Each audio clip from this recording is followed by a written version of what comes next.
Hi everyone, so today I want to talk about two products that I received a few weeks ago, and so I took my time before reviewing these. They are 100% natural. They're by CHILTAN PURE. That's a brand that sells natural and organic products.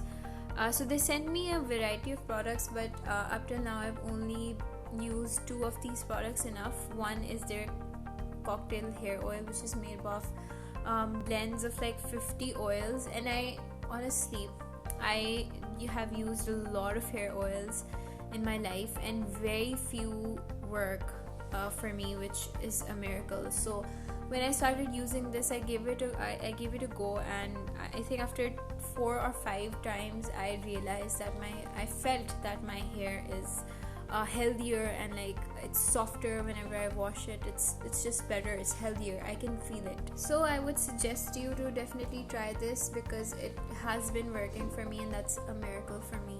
I'm just sticking to this right now. I might restock this as well. And the second product that I want to talk about is their rose water. Rose water, as we all know, is the best natural toner. I use it day and night. I cannot live without rose water.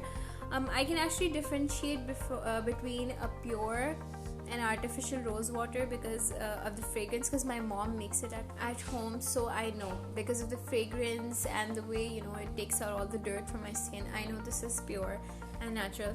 So definitely go check their page out, see what you like. I would definitely suggest the hair oil and the rose water as well if you're looking to stock up on rose water. So yeah.